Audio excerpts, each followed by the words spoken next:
what can you see there. Now we are going to think about the chocolate world, what you can see on the trees, what you can see on in the river. Okay, so in this way what we are doing. Hello everyone, कैसे हैं आप सभी। तो आज हम बात करने वाले हैं चारों ही सब्जेक्ट इंग्लिश, हिंदी, मैथ्स और ईवीएस की टीचिंग मैथोडोलॉजीज के ऊपर। मीन्स जब आप कोई भी कंटेंट क्लास में इंट्रोड्यूस करने वाले हैं, पढ़ाने वाले हैं, तो आपको उसको पढ़ाने की मेथड क्या है, मीन्स आप किस तरीके से उसे पढ़ाने वाले हैं। और ये टीचिंग लाइन में एक बहुत ही इम्पॉर्टेंट पॉइंट है जो आपको पता होना चाहिए। तो बहुत सारी टीचिंग मैथोडोलॉजीज हैं but which are very important for the primary level. आज मैं वो आपके लिए लेकर आई हूँ। अगर आपको स्क्रीनशॉट लेना है तो आप अभी ले सकते हैं as per the demand of viewers. Okay, so first teaching methodology which we use in the primary classes, telling, showing and doing. Okay, telling means कि हम बच्चों को बताकर और पूछते हैं। शोइंग मतलब कि हम बच्चों को कुछ दिखाकर और फिर पूछते हैं। और डूइंग मीन्स कि हम बच्चों को कुछ सामान, कुछ ऑब्जेक्ट्स दे देते हैं और फिर उनको करने के लिए कहते हैं। इसमें कोई भी art and craft based activity होती है। मोस्टली ये जो एक्टिविटी है वो यूज होती है ईवीएस और मैथमेटिक्स में। ठीक है, नेक्स्ट है साइलेंट वे। साइलेंट वे वाली जो मेथड है वो हम चारों में से किसी भी सब्जेक्ट में यूज कर सकते हैं।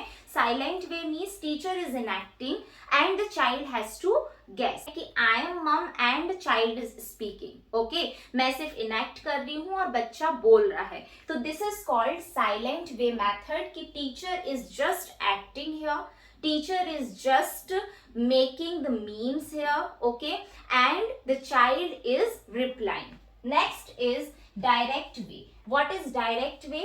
Direct way में हम जो भी हमारे चैप्टर का कंटेंट है उससे रिलेटेड क्लास में टीएलएम ले जाते हैं। लाइक वो प्रोजेक्ट्स हो सकते हैं, वो एक मॉडल हो सकता है, वो कोई एक ऑब्जेक्ट हो सकता है। और डायरेक्टली हम उसको ले जाकर और उसके बारे में पूछना स्टार्ट करते हैं that what is this, what you know about this. Okay, तो ये डायरेक्ट वे है। This is not at all wrong, it is also correct because you are using the TLM in this.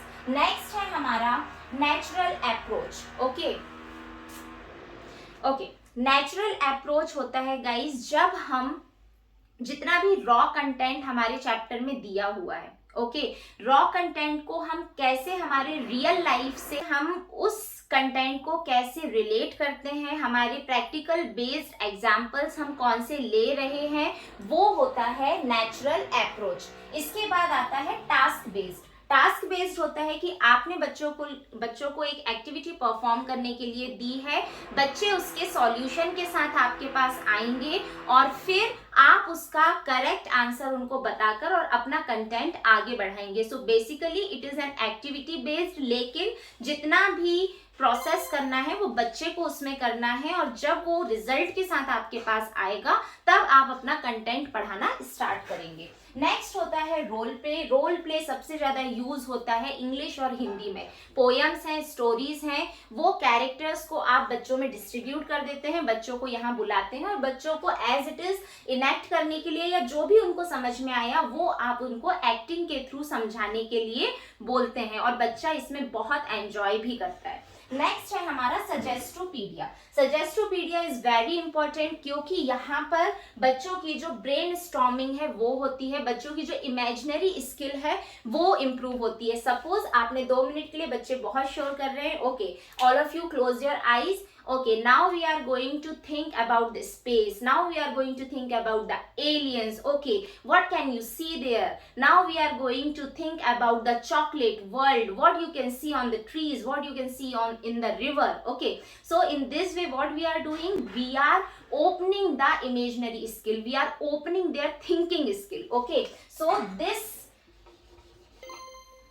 teaching methodology is very important at the primary level. Next is total physical response. Total physical response it means कि आपके content से related या आपको उस दिन class में कोई activity करवानी है, आप बच्चों को ग्राउंड पर ले गए हैं या एक्टिविटी रूम में ले गए हैं और कंप्लीटली बच्चा फुल्ली फिजिकली उसमें इन्वॉल्व है। फिजिकली इन्वॉल्व है मतलब कि बच्चा दौड़ रहा है, बच्चा एक्टिविटी कर रहा है, बच्चा आपको डांस करके दिखा रहा है, बच्चा आपको प्ले करके दिखा रहा है, means completely no books, okay, no black board, no green board, no interactive board, nothing. Okay, सिर्फ आप हैं, बच्चे हैं और फ्री आपने उनको छोड़ा हुआ है and they are free to respond in their way. This is called total physical response. इसके बाद आता है कम्युनिटी लैंग्वेज टीचिंग या फिर कम्युनिकेटिव लैंग्वेज टीचिंग। ओके, ये हम मैक्सिमम क्लास 3, 4, 5 में यूज कर सकते हैं communicative language teaching in what way कि आपने कोई भी टॉपिक को एक्सप्लेन किया, उसके बाद हमने बच्चे को बुलाया और उससे बोला कि अच्छा ये जो मैंने अभी पिक्चर बनाई थी इसके बारे में मैंने आपको जो अभी समझाया, आपको कितना समझ में आया आप बोलकर बताइए। और बाकी बच्चों को ये ध्यान देना है कि अगर ये कुछ गलत बोल रहा है आपको हैंड रेस करके उसको करेक्ट करना है। So this is called communicative language teaching, जहां पर आप कंप्लीट बच्चों को इन्वॉल्व कर रहे हैं, उनको बात करने का मौका दे रहे हैं, एक दूसरे को करेक्ट करने का मौका दे रहे हैं और फिर अगर इसमें भी वो गलत है तो आप उनको सही कर रहे हैं। This is called communicative language teaching. Then what is community? Community is like कि when you are teaching them about the social behaviour. Okay, social behaviour is like उनके जो मोरल वैल्यूज होनी चाहिए बाहर सोसाइटी में, अगर वो मार्केट में है, मॉल में है, ग्रोसरी शॉप पर है, अगर वो फ्रूट वेजिटेबल मार्केट में है, किसी शॉप पर है, ओके, किसी रेस्टोरेंट में है, how they have to behave, how they have to perform, how they have to speak. Okay, ये सारी मोरल वैल्यूज प्राइमरी लेवल पर ही बच्चों में इनकलकेट की जाती हैं और ये इंपॉर्टेंट है ईवीएस के लिए। ओके, जहां पर कम्युनिटी लैंग्वेज टीचिंग बहुत इंपॉर्टेंट है और ये हमें 5th तक बच्चों को सिखानी ही सिखानी है। इसके बाद grammar translation. Grammar translation is basically for the language, as by the word you can understand this.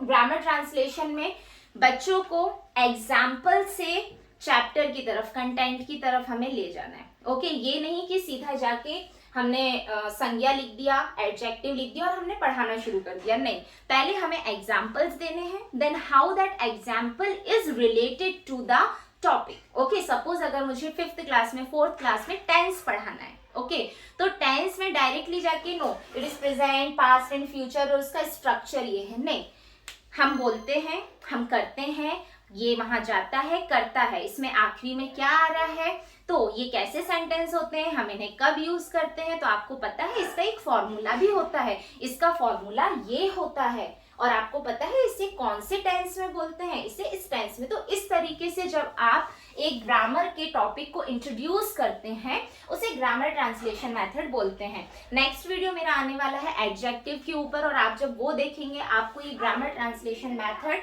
बिल्कुल क्लियर हो जाएगी कि कैसे एक ग्रामर के टॉपिक को क्लास में इंट्रोड्यूस करना है। इसके पहले भी एक वीडियो क्रिया के ऊपर आ चुका है, प्रोनाउन के ऊपर आ चुका है। In that also I have use the grammar translation method. अगर आपने मेरे पुराने वीडियो अभी तक नहीं देखे हैं तो प्लेलिस्ट की जो लिंक है वो डिस्क्रिप्शन में ऐड है, आप प्लीज उनको देखिए, वो बहुत ही हेल्पफुल है। और आपको किसी भी तरह की केवीएस के इंटरव्यू के लिए, डेमो टीचिंग से रिलेटेड, कंटेंट से रिलेटेड अगर कोई हेल्प चाहिए, I am always there for you. और अगर आप मेरे चैनल पे न्यू हैं जल्दी से इसे सब्सक्राइब कर दीजिए, press the bell icon for the upcoming videos and don't forget to like, share and subscribe my channel. Thank you.